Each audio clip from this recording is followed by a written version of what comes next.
Minutes for the regular meeting of June 22nd, 2015. Do I have a motion to approve the minutes? So moved. Second. Moved and seconded. Any discussion? All those in favor, please say aye. Aye. Let the record show that the minutes passed unanimously for June 22nd, 2015. I'm sorry, 3 in the affirmative and 2 absent. Now I'd like to entertain a motion to approve the minutes for July 13th, 2015. So moved. Second. Moved and seconded. Any discussion? All those in favor, please say aye. Aye. Aye. Let the record show the motion passes with 3 in the affirmative and 2 absent. Now I'd like to turn the floor over to Dr. Garceau for our FREC athletic bids.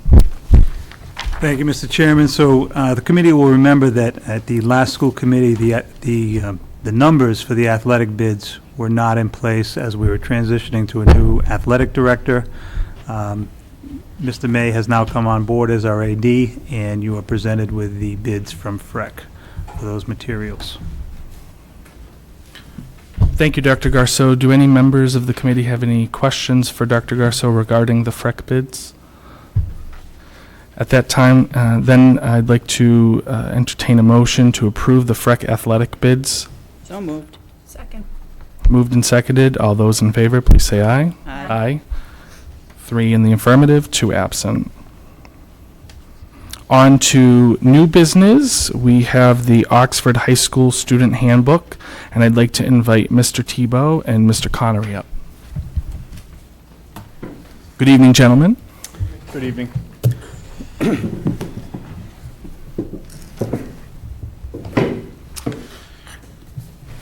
I'd just like to start by thanking the committee for giving us an opportunity to present our handbook. The handbook, with any document, the revision and review process, there's a lot of work that goes into it.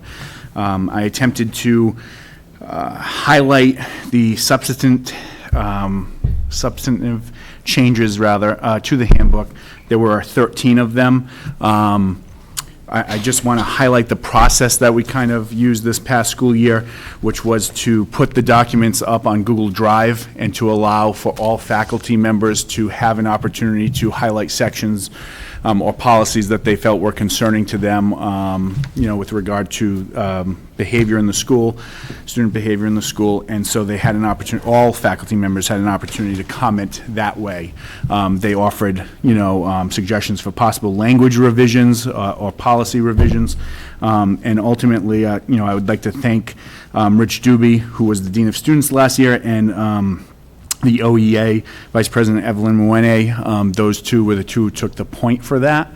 And then Mr. Connery and myself kind of finished off the work by consolidating all of those suggestions and making the changes that were highlighted in the memo that I sent to Dr. Garceau.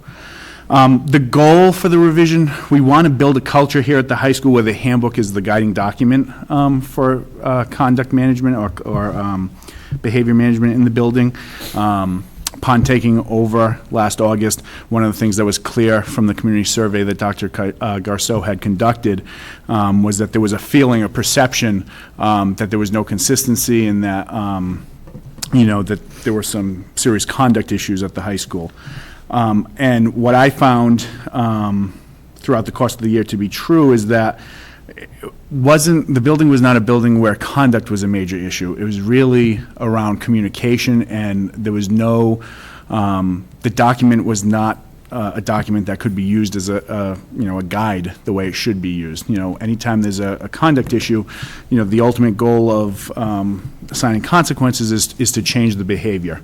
And so having a strong handbook in place allows whoever's dealing with the discipline to do that, and that, that tool just was not in place last year. So that was our goal for this year. Long-term, we will be looking to revise the formatting of the document itself just to make it flow a little bit better, but, we focus on the content this year. And with that being said, I would also like to indicate that I asked Darlene to pass out, there was some language that was added after you guys, after the committee received a copy of the draft version, and it was just, one little paragraph that was added to indicate that, if the need arises, we will obviously coordinate with Oxford Police, which that's just standing operating procedure. That's what we do already. But there was no language in the handbook to spell that out, so that language was added. But other than that, the changes were the 13 changes that I highlighted in the memo. I'll be happy to answer any questions that the committee has. Do we have any specific questions? Mrs. Ennis? I'm just going to, I don't even think this is a question, it's just observation. In the past, some of our young gentlemen like to wear their pants really low. And I know that in the past, I have told them to pull up their pants. Others have told them, Coach Dildorian has told them, other principals, parents. I'd like that kind of to be, because it does make the young ladies uncomfortable. I think it makes the adults uncomfortable. I know it makes me uncomfortable. So I'm wondering if this school year, when they come through the door and their pants are riding down below their fanny, they're told to pull them up and keep them up when they're on school property. No matter what it is, even after school, when they go to games, anything. I don't care what other schools do, but there's no reason for our young gentlemen to look like that. It's just not, it's not right. So that's something that we've kind of had issue with for the past few years. So that's one of the points that, hoist them up. Sure, absolutely. And that was actually one of the revisions, one of the significant changes that we did make was we wanted to focus rather on not what to wear, which is, fairly typical of handbooks. They focus on what not to wear.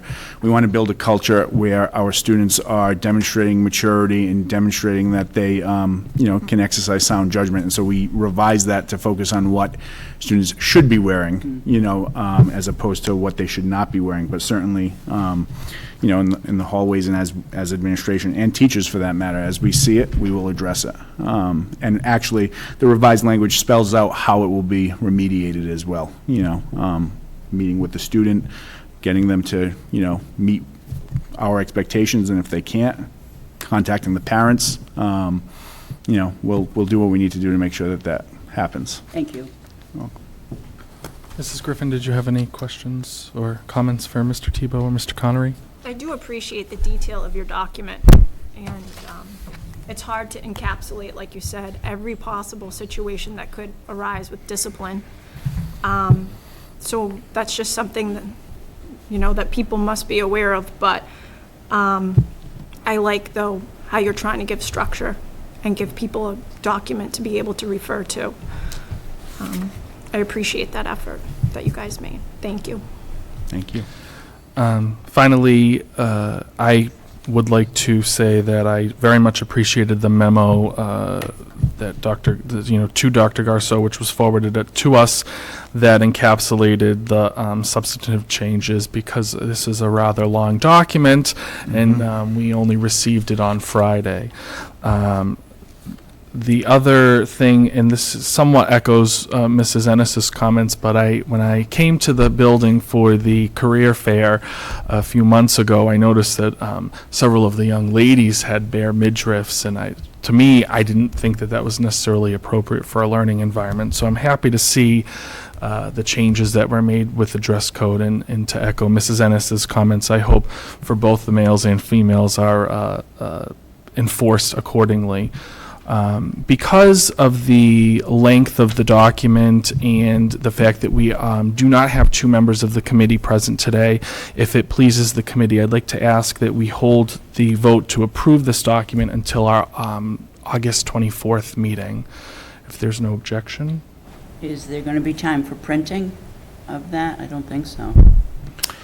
So last year, what we did was we only printed 100 hard copies of the document. We put it online, and certainly this year, the plan is for every student to have an Oxford Public School student account, so we can make that available on Google Drive, so they'll have access to it electronically anyway, and we will still print 100 hard copies. And day one of the school year, students will be spending an extended amount of time in their homeroom, because there are a lot of changes, and we'll be highlighting them for the teachers and asking the teachers to go over the changes with the students. We'll be reinforcing in grade-wide assemblies later on that day. So I do think there'll be time, because we only print 100 hard copies now, anyway. It's fine with me. I appreciate the time to keep reviewing this document. As Mr. Bertar said, having only 2 days to kind of go through it was truly not enough time for me to be very reflective regarding the document, and it would be nice to kind of table it for the next meeting. Because of the timeliness of the request for our next meeting, I would ask that if any committee members have any specific comments or things that they would like to see addressed in this document on the August 24th meeting, to please forward those comments to Dr. Garceau so that he can review them and, if appropriate, forward them down to Mr. Tebow. We are in a time crunch to get this approved on the August 24th meeting, and want to be sure we give the administration sufficient time. So thank you both for coming in. We look forward to opening the doors in a few weeks, short weeks. Absolutely. Thank you. Thank you. The next item on the agenda is the school induction mentor program. I apologize. So you're both staying to talk about this? Actually, Mr. Connery's going to present on this. Just Mr. Connery. Okay. All right, Mr. Tebow's used up enough airtime tonight. Thank you for allowing me to come speak to you about this program. I had sent out originally some documentation on it. I've also reprinted for everyone in case they didn't have the key changes. I don't know if that's something you have in front of you, if you'd like copies right now. Copy would be great.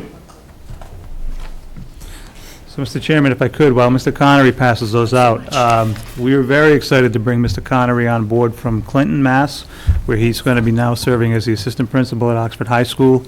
In a meeting with Scott, it was evident that he had done a lot of work around induction and mentoring, which is critical to our human capital strategies. As I say so often, we're only going to improve our schools if we hire better teachers and continue to improve the ones we have.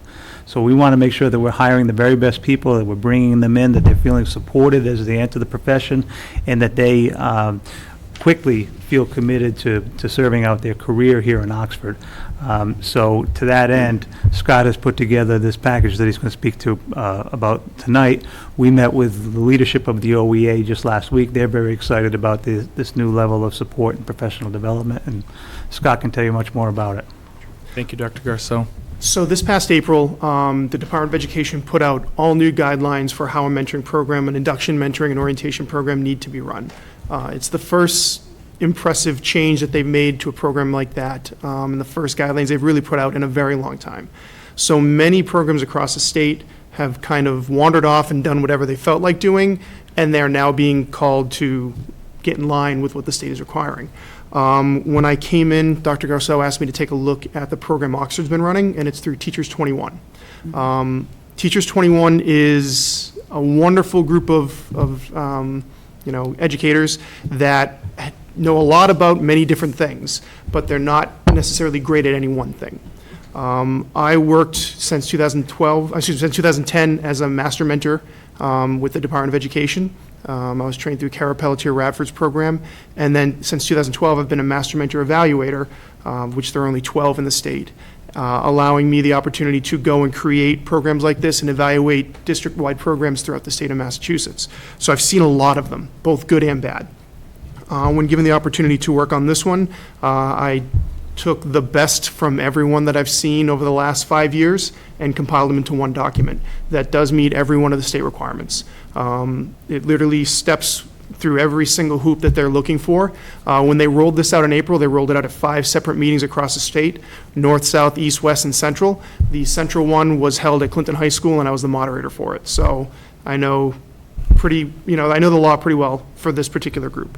As I said, you were all, I hope, sent copies of the program itself, so I don't want to bore you by walking through all 50 pages of it. But I do want to highlight a few of the changes that are important for Oxford. And we did sit down, as the superintendent said, with the Oxford Union, Teachers Union, and they were all on board with all these changes as well. The key changes for the state are that first-year teachers require 30 hours of mentoring. There was no documentation to that previously. And second and third-year teachers require 50 hours combined. They don't delineate how those 50 hours are set up, but 25 and 25 seems to be pretty logical moving forward. As I said, we were using Teachers 21. That'll be changed to Mentoring in Action. The reason being Mentoring in Action is a state-approved program, and that is all they do is mentoring. They don't do PD and anything else, just mentoring. It's the one that UMass Dartmouth created through Carol Pelletier Radford, and it's the one that's used an exemplar on the DESE website. One of the key switches is that building principals are now going to be required to make all decisions on who the mentor-mentee pairings are. That was not the case previously, which leaves the program open to grievances. If a mentor, let's say there are 6 mentors, but only 5 new teachers, if anybody but the principal makes a decision about who's being left out, they have the opportunity to question that. But if the principal makes that decision, that is their call. So that protects the school itself from grievances. The only real place that I separate from the state's recommendations, not requirements, but recommendation is the next one. They recommend that new teachers and mentors are paired up by department or by team based on grade. That is a very touchy point, and everyone seems to have a different opinion on it. My opinion is that that's a bad idea. For example, let's say I'm the English department chair and I'm the only English teacher at the high school that is a mentor, and you hire a new English teacher. You're going to give me that new teacher as my mentee. Now I'm the only voice they get. If they have a question about teaching, they have to come to me as their mentor. If they have a question about material, they have to come to me as department head. It creates those little cliques, those little bubbles within a school system that teachers don't generally like. Whereas if you gave them a math teacher as their mentor, well, now their math teacher would be the one they go to, and they would come to me still for the department materials. It creates more of a community working with this person and brings them in. The whole point of a mentoring program is to, now that the administration has found the teachers you want for the school system, to help them grow and give them a reason to stay here. Documentation is completely different now. The state requires yearly documentation that is much more detailed than they had previously, and it's broken down. The program that we've created here is broken down into the 4 teaching standards so that they can use that for their relicensure as well as their portfolios and evaluation systems moving forward. All the data will be done by the program director, and the report will be filed by the program director. This is a rolling out process. We're not starting on day one with a whole new program. So one of the things that we could not put in this year, but I would suggest moving forward, is that the orientation day be split into 2 separate days. Right now, this year it's too late to do that, so we're still going to do the 1-day orientation on August 24th. But I would suggest that next August, we separate it and new hires are given 2 days of orientation, a half day each day with meetings and all the things that go along with orientation, and the second half meeting with their mentors, meeting with students, and getting into their classrooms to take some control to build that comfort level slowly, rather than 8 straight hours of meetings and never go into your classroom. New, and this is again a requirement by the state, new teachers are now required to do observations in other teachers' classrooms, and they're required to have other teachers observe them, one of them being their mentor. It's important to note, and this is something that we did sit down and talk to the union about, there is a confidentiality clause in here. None of this can be used to evaluate these new teachers. Nothing can be shared with the administration, nothing can go on. This is 100% informal. All they record is that it was done and the hours were spent, so that we can say to the state, these hours were done on this date at this time, no other information is collected, and nor should it be. With all these things, there are some recommendations for new stipends. Because there is now a requirement of 30 hours, the mentors were getting $500 for their first teacher that they're mentoring. My recommendations change it to $900 to get in line with the rest of the contract, putting at $30 an hour. It also gets in line with the rest of the state. $500 for a full-year program is rather low compared to nearly every other program I've seen. Every new teacher after that they would mentor, they would get 400 instead of 500. Again, that's to get in line with how the program is. Most of the hours overlap, so you wouldn't be doing 30 and 30. You're only going to one mentoring meeting a month. You're not going to the same meeting twice. And there should never be, moving forward, a time where you have more than two mentors. There really shouldn't. Two new teachers for a mentor. 2 to 1 is really the highest ratio you should ever have. If you've got enough trained mentors, that's really, 1 to 1 is ideal. Any more than that can be taxing. I also suggest the creation of a lead mentor position at each building. As you know, the buildings here all are dismissed at significantly different times. If you have a meeting held that you want to include all mentors throughout the district and all new teachers throughout the district, you're talking about a 2-hour gap in time. So the high school teachers and the high school mentors have to wait 2 hours for the other schools all to be dismissed. You'll run into a situation where high school mentors are not interested in being mentors any longer. It's not uncommon to have lead mentors. That's very, very common. The program director cannot be in all 3 buildings or all 5 buildings, depending on how big the district is. So it's very common that each building has one person that facilitates the meetings, and there is a nominal stipend for that of $300. They're mentors already. It's just an additional $300 to run the materials. They don't create the materials. They just hand out, every month, and they collect all the documentation and hand it back to the program director. And then the program director stipend from $1,000 to $1,500. And these can all be written into the Title 2A grant, which is in the process of being written. So if they are acceptable to everyone, that can be done immediately. That can be done this week. So I'm open to any questions you'd like to throw out there, and I'll answer them to the best of my ability. Yes? Mrs. Ennis? Through the chair to our superintendent, what is the cost now of mentoring in action to the district? We don't currently contract with Mentoring in Action. We Oh, we're use going to, Teachers aren't we? 21. We had previously. Oh, I'm sorry, Teachers 21, I'm sorry. Yeah. What is the, I don't have that number in front of me, no, Ms. Ennis. okay. No. And the Title 2A grant, do we know how much that grant is? It's been written or no? No, it has not been written yet. How much are we writing it for? I have to find out how many new hires there are because it's paid per new hire. Okay, that So that was number is my going to change every single year. I can tell you that one of the changes since this program is being run in-house through Mentoring in Action, one of the costs that will now go away is training new mentors, which the district, I believe, was paying approximately $250 per teacher that wanted to be trained. That's gone. We won't have to pay that again because it'll be run in school, in this district, by the program coordinator, and there are multiple avenues for that to be done. And you're the coordinator or the director? We have discussed that, yes. Yes. Okay, Yes. all right. And just one more question, Mr. Chairman. How many first-year teachers have we hired? Do we know? Do we have that number? It's approximately 6 at this point. I've always believed in mentoring. I think it's a great thing. So good luck with this. Thank you very much. Thank you for your presentation, too. Well done. Mrs. Griffin, do you have any comments? I'm just thrilled, to say the least. I'm just absolutely thrilled, so, thank you. You're very This, welcome. this is miles above what was presented to us not that long ago. So thank you for your efforts in putting this together. Welcome to Oxford. We hope that someday you'll be part of the retirement system here in Oxford, because it looks like you bring a lot of great things to the table. So thank you for your time this evening. Thank you very much. for Thank your you. time. Good luck to Thank you. you, Scott. Thank you. The next item on the agenda is the school committee calendar for the 2015-2016 year. Dr. Garceau.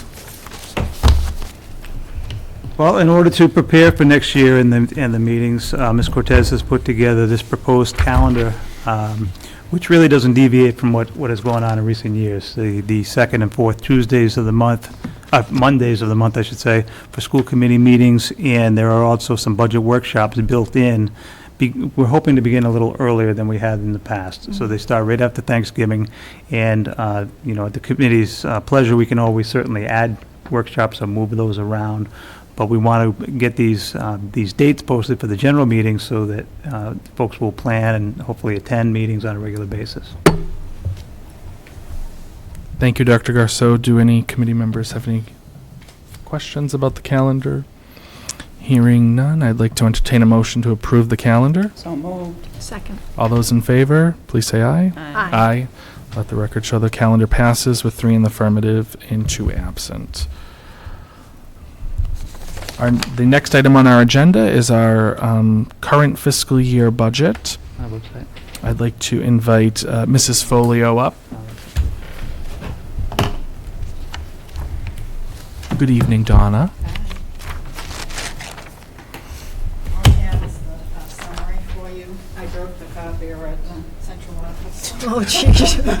You have to pay for it, sorry. So all your details in there. That will come out of the town's budget to repair. I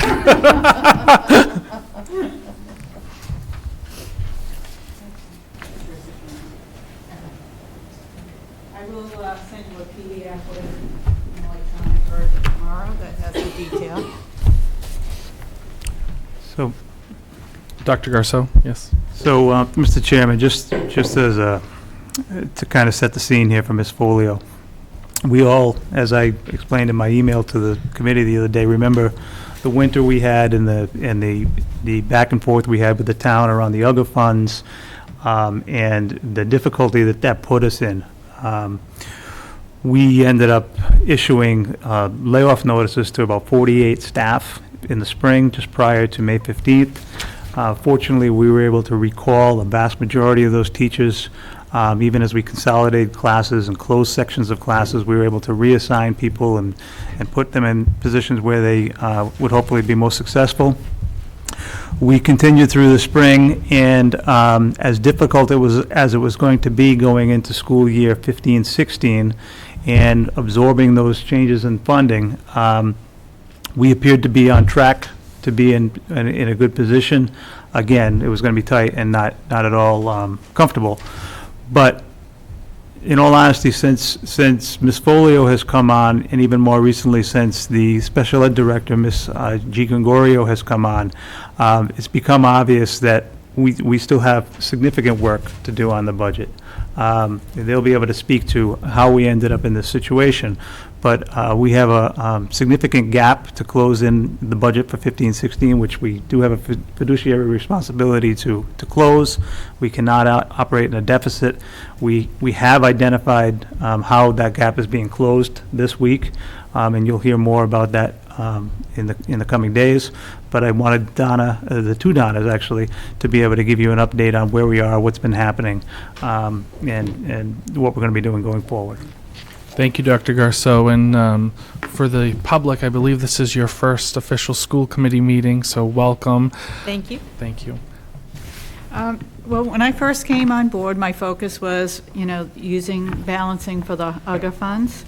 And I started seeing some things that I started to question coming through. I did speak on several occasions with the previous director in regards to it, and I was, as I told Mark, I don't feel like I'm getting a straight answer, and what she's telling me is something different than what I'm seeing. So I pretty much had to wait until the new director came and could actually start looking at some of the stuff that I was seeing, to see if she was seeing it as well. And it comes down that we had a significant gap. We probably, a couple of weeks ago, realized we're probably closer to 800,000 now being the gap, and we started going through and making the necessary adjustments. This week, this Friday, everyone was kind of notified to kind of think about what you needed to do, and we spent most of the day going through that. There were some great suggestions, and I think we got a lot accomplished. Fortunately, it was about a half hour ago, and I was trying to print out detailed copies for you, hot off the press, but I will send you a PDF of it tomorrow so that you can take and look at the detail of it. I don't know if Donna wants to explain any of the stuff that she saw. I'll have a handout for you as well. And we are in the middle of doing a transitional audit. They were here 3 days last week, and we're confirming a lot of the things that I saw. I think given the magnitude of the gap, it would be prudent for us to hear from our SPED director as to her findings. Well, thank you for welcoming to Oxford Public Schools and to the town of Oxford. It's my pleasure to be here and to serve the community. Donna and I have been working very closely with the superintendent, and as Donna has stated, we did find some huge gaps financially of what we had documented and what was actually coming in with bills from various contractors. So we're in a climate of change and positive change, and sometimes through adversity comes opportunity. And we have a great opportunity now to look at all our programming and make some wonderful changes that are going to best serve the students. So first of all, I took a look at the way that we were facilitating our meetings, and we have moved from a 2-person team chair position to a 7-person ETL position, which is shared with another position in the school. So when students are in a classroom, they may be serviced by a teacher, and that teacher may be also doing the team meetings, which will be the ETL. So if you look at the document that I gave you, we had replacements of a retired school psychologist. That school psychologist will also become an ETL part-time, part of her responsibilities, which is a savings of a .2. We also had 2 moderate special needs teachers that we also are sharing the ETL positions in the elementary school. And when they're not chairing meetings, they will be working with students. So there's always something to do. There's no downtime for anyone this school year. Moderate special needs education at Clara Barton will have a 1.0 FTE, and they also will be doing team chair work. We're replaced an outside contract of an SLP, and this individual will be coming in to do team chair work and speech and language within the district in Head Start and early intervention.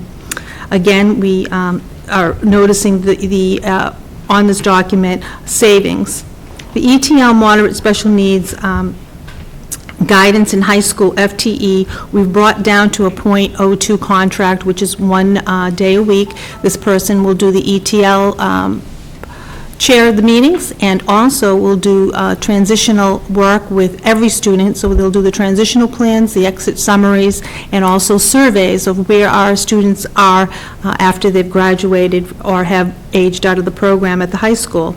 We have a BCBA that we have replaced. This position has been open since January, and we've had substantial contracts that are now not being met because of the absence that we will now be able to meet.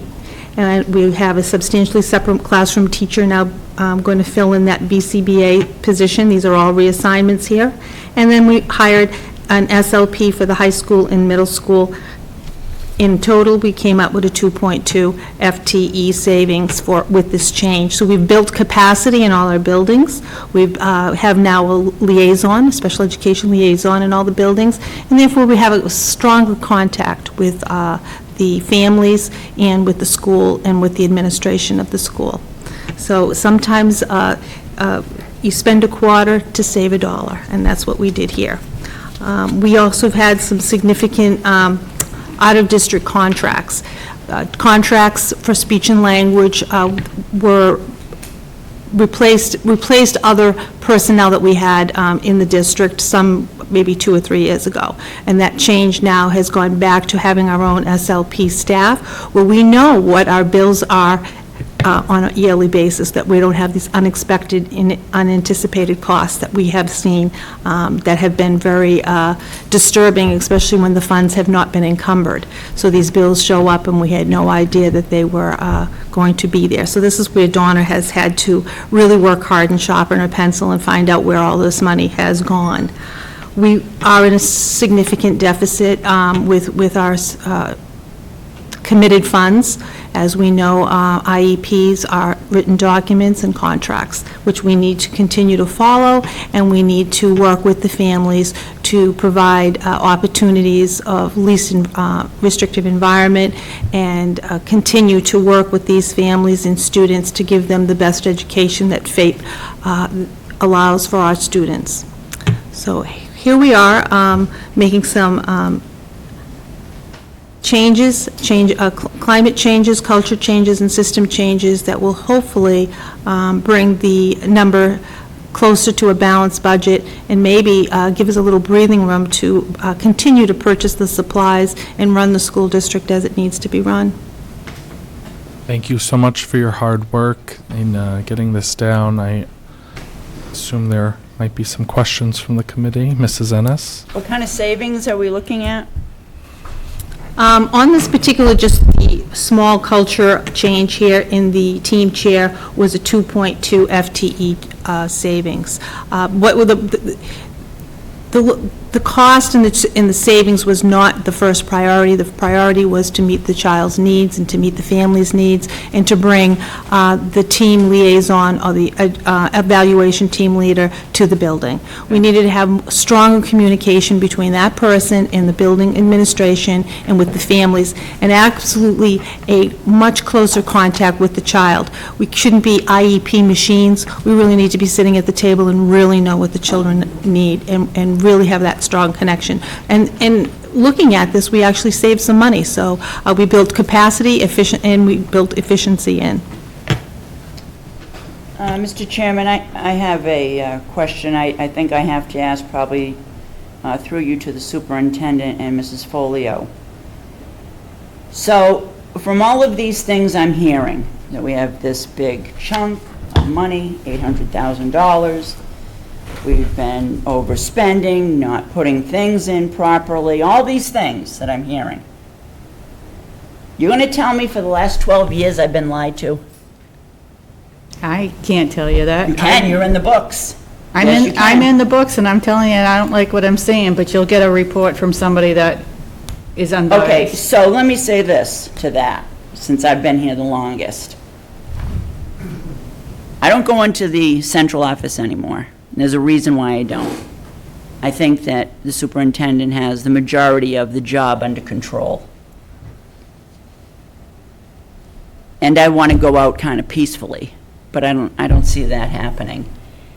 If these kinds of discrepancies are showing up, we have, it sounds like to me, some people that need to be held accountable for the job that either was done or was not done. I don't know how to even begin that. I know what I would want to do personally, but I won't do that because it's not the right thing to do. I'd rather do the right thing. So, Mr. Chairman, I am going to ask you to please contact Jim Cosgrove, our attorney. And I want to have some kind of either recommendation or opinion from him, because if this is factual, and you know me pretty good, Donna, I'm pretty straight out. I ask a question, I expect an answer, and I expect it to be a truthful answer. So with everything that's going on here, I've been lied to for 12 years. I think you've been misled. I've been lied to for 12 years. I don't know what you've been told, but I I can certainly clearly have see. never been told that there was a deficit of $800,000. I have never been told or shown anything like this document in 12 years until now. So, yeah, I have a problem with it, a huge problem with it, because it's part of my reputation. And I busted my fanny for the kids in this town. So, to say that, and see that this is going on, and I have a feeling Mr. Coonan and Mr. Spitz will agree with me, we have been lied to. You're saying it nicely. I'm not going to. I have asked over and over and over and over again in this town to the superintendent, not this sitting superintendent, to our business manager, business managers, and different superintendents, how are we looking? Are we in good shape? What do we have to do to stay open? To make sure the kids get everything they need? Make sure we have teachers in the buildings? Make sure our custodians are working? Yep, don't worry about anything, everything's good. Go through the warrants. Nobody ever said anything to me like, this is really out of hand. So we paid a significant amount of money in salaries, talking probably a few $1 million in salaries, to people that have not done their job for the school department.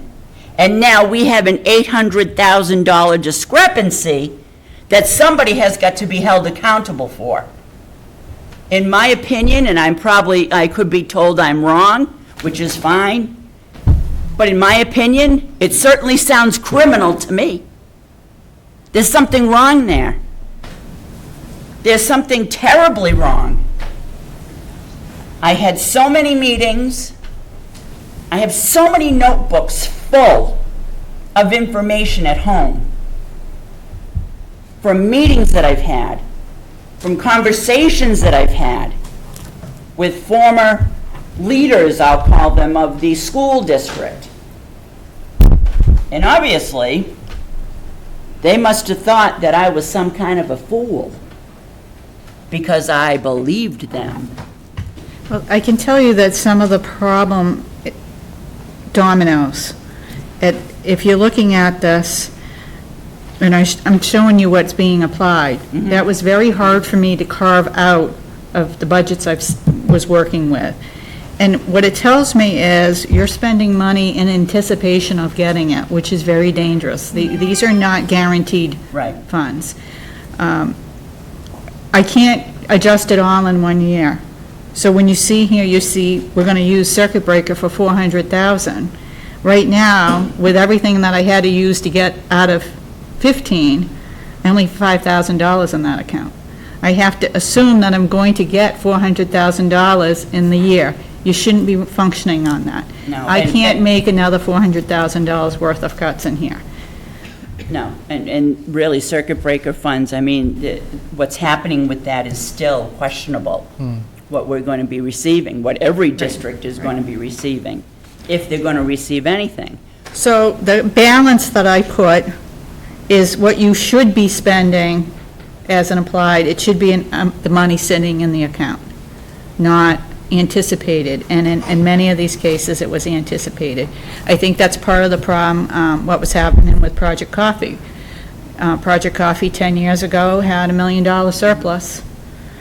There's nothing wrong with the Project Coffee program. It runs well. It's a good program. But it's been used Took the money. to offset other things. Okay. Well, I'm very interested to see what it is that you're going to send over to us. I will be, hopefully this week, I will be asking for a meeting with you and the superintendent. I am very bothered by this, extremely bothered by this. You know, when you work as hard as we do as elected people, and all you do is get yelled at, or, you know, insinuations are made and all of that, when the people that you bring in to do the work that we're responsible as a sitting board to hire, forgive me, but screw us, I'm really taken aback with this. I really am. So, in saying that, like I said, you know, I'll call up and see when you're both available to kind of hash out what you're going to send us. And that's all I have, but I really want to hear what Mr. Cosgrove has to say. And I would ask him, please expedite his opinion, and if he could send it to us, or even come in and talk to us. It doesn't matter to me, because it is criminal. Yeah. It is I- absolutely criminal. I think what you'll be told, if I'm not mistaken, is that it has to be willful, and it has to be of some gain. And so that's the approach that we're kind of looking at it. I'm sure that it's willful. I'm not sure the gain. And I say that for a reason, because you can be willful doing things and not know what you're doing. And you can be willful doing things and making a personal gain on it. And I'm not sure yet. The audit is not deep enough into that to be able to tell you that. So, if I may, Mrs. Folio, what firm is conducting the audit? It's Ron Smith. And the audit is encompassing of what departments? It's primarily business and superintendent's office, business manager, superintendent. And it's not like a regular audit. It's not going to produce your financial statements or certify your financial statements. It's looking for best practices, are things, are positions overstepping their authority, that type of stuff. Will this include any audit of the special education department? Yes. Okay. Yeah. And when do we anticipate to see the results of that auditor's I findings? would expect towards the end of September. He's coming back the end of August to do some more work with me.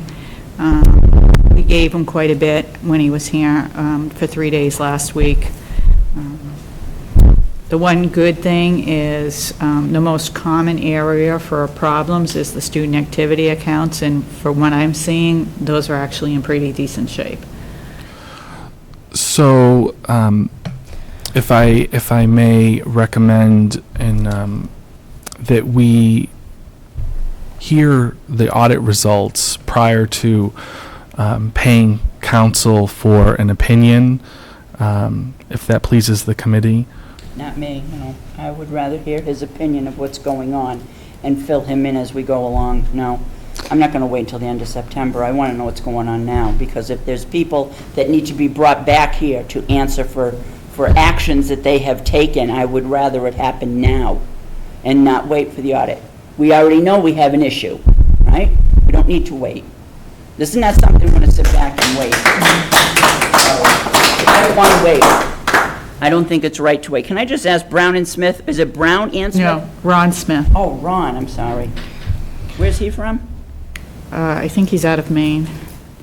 And It's the New England area. Yeah, Mr. Chairman, I just don't feel that if we Mrs. wait Ennis, any longer. I will contact the attorney for some preliminary work. My concern is that before we know what's going on, I'd hate to have us pay attorney's fees if the audit is unable to show that there is any Gain, personal gain. personal gain, or to at least allude to it.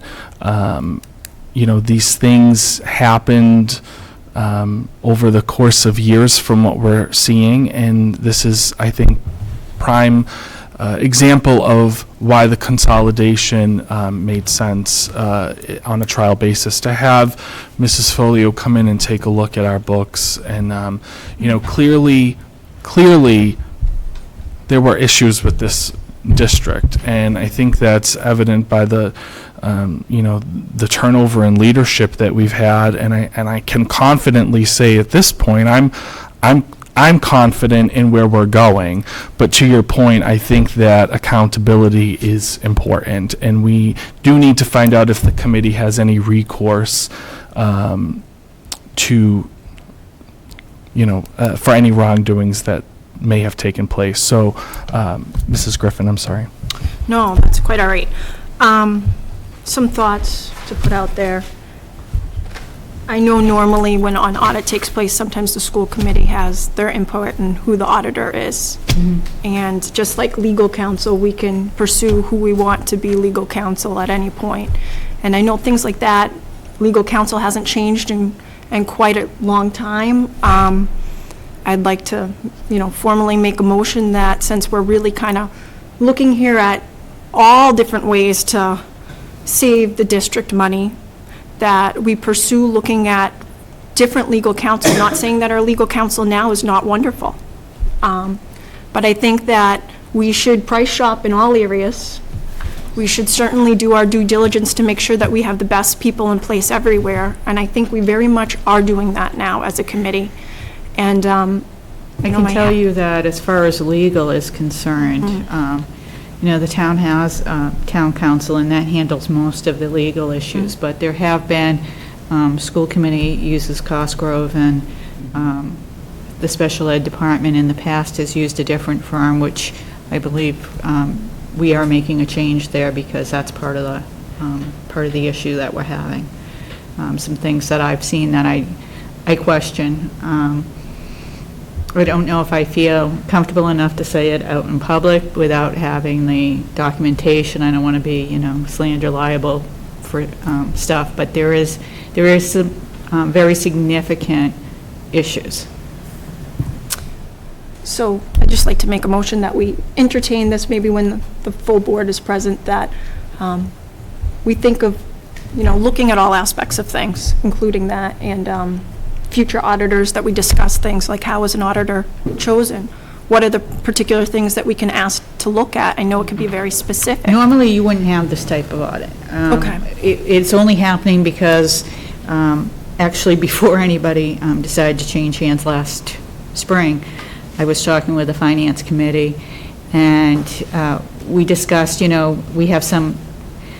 had some issues with wanting to have a procedural type audit done for best practices, to make sure that things were not just being done because that's the Oxford way or that's the way it's always been done. And so what they identified is the town manager, the finance director, the school superintendent, and school business manager as key officials.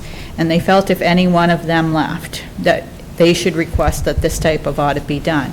Well, they voted that, and little did they know, and a few months later, 3 of those positions, or 2 of them initially and then a third, would go. I'm the only one remaining of those 4 that they were looking at. And I do think it's the right thing. And I hope that when I leave, somebody will do the same thing. I've been Absolutely. here for 30 years. Somebody should look to make sure that it's always the best practice and not somebody not stepping in, inheriting stuff. Absolutely. And to kind of piggyback off of what you just said, I mean, I know that it's common practice to have exit interviews when people leave a position to really get the full disclosure of, how they do X, Y, and Z, so the next person stepping in can pick up the ball and either run with it or change things. And I really feel like I'm hearing that that's exactly what's happening, and I don't know if that has happened in the past under, different administration and whatnot. It sounds like, Depends on how they leave. right, and it sounds like we're putting steps in to do the right thing, and that we're going to see a much better positive outcome for this community moving forward. And I think that even though this is very painful news for everybody in this community to hear, it's extremely positive news, because we personally have all known that something's been muck, Right. and you we're can getting put to the your finger bottom on of it. it. I mean, I kept saying that. I know something's not right, but I can't get an answer. I have to Right. wait. I have to wait until I have somebody in there that can tell me Right. answers to my questions. So, if I may, I believe that you had a motion on the floor. Right. I'm not sure exactly of how it was So to worded, look- but I'll allow you to restate your Okay, motion. sorry, I'm sometimes so wordy. Just to look into legal counsel, pursuing different legal counsel, not saying that we're getting rid of who we have now, but for prices in regards to, what services our current legal counsel is good at offering us, because every different, law office has their strengths. It sounds like we need somebody that's specialized in logistics of special ed and understanding what we need there. And I'm just, I'm saying this from my own personal perspective, that different lawyers do different things. Right. And I don't know if we have on board right now with Mr. Cosgrove, a lawyer that can wear all these hats. And I'm not saying he's doing an ineffective job. He's done wonderful stuff for us. I'm just saying we should do our due diligence to make sure that we have everything in place moving forward so we're stronger, if need be. Maybe we're strong enough Thank you. That's all. So, to pursue researching, our legal services. the legal services. There you go. Do I have a second?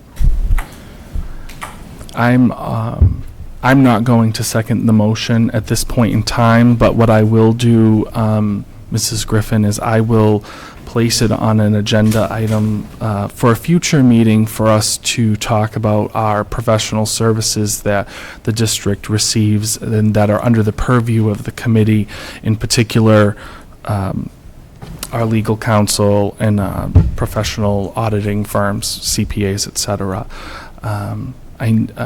I have had opportunity to speak with Attorney Cosgrove on several occasions, and I am more than satisfied with his abilities in the areas of employment law where we've been using him. And he did forward a firm resume at some point to me in an email, and I don't know that the full committee has ever received that, so we can, when that item comes up on a future agenda, we can certainly distribute that as well. That would be appreciated. Dr. Garceau. Thank you, Mr. Chairman. Since coming to Oxford on July 1st of last year, 2014, I've tried hard and I think successfully to take the high road in terms of ever addressing previous administrations or leadership, and I intend fully to continue to do that. But I think what's become obvious through my first year in the district and in terms of the budget is that we've had a number of years of kicking the can down the road, of perhaps misleading or telling Ms. Ennis and others that things were fine, but we were spending money that we did not yet have. Another example is through the spring, we were being told repeatedly that the special ed department was working to address these out-of-district costs and out-of-district placements, in some cases frivolous out-of-district placements, and at the end of the day, the opposite is true. I can say in terms of holding people accountable, that as of September 1st, there is no one left in the central administration who was here July 1st of last year. They've all either been eliminated or seen their way to retirement. So there has been a complete turnover there, and the people, the quality of the people that I'm bringing in, people like Ms. Donna G. and Scott Connery and Ross Tebow and the kind of hire, Katie and Phillips, the kind of hires we're making in the support of Ms. Folio is going to turn the ship around. But it's not going to happen overnight. We didn't get in this mess overnight, but there's been a lot of kicking the can down the road, and that has to stop. Thank you, Dr. Garceau, and I'd like it stated for the record that this committee will not stand to be lied to or misled in the future. And if that means that I spend more time at central admin, then I will do that, because the future of our district is at stake, and the types of cuts that are going to need to be made in order to make up this variance is disgusting, quite frankly, and it's making me sick. And I've spoken with several administrators who have lost sleep over this, and it stops now. So that being said, I believe we do need to, no, we're going to approve this, I'm sorry, we're going to vote on this amended budget at our next meeting on August 24th. For the meeting of the 24th, you'll be provided with a full accounting of the budget with the gap closed. Thank you, Dr. Garceau. And thank you, ladies, for your hard work and discussion tonight. Thank you very much, Thank you, and have a good ladies. evening. The next item on the agenda is in regards to the trial consolidation of the school department business manager and the Town of Oxford Town Accountant. So at at one of our previous meetings, we had a draft of a memorandum of agreement with the town. We had recommended some changes to Dr. Garceau. Since that time, information has been brought to light that effectively renders the MOU moot at this point. If we want to make that a permanent arrangement, it would need to be voted on and approved at annual town meeting, as well as a vote of the committee, and that arrangement can be terminated at any time by either party under state law. So at this point, I'm going to table that item for discussion. The next item on the agenda is correspondence. We do have two items of correspondence tonight, and hopefully turn around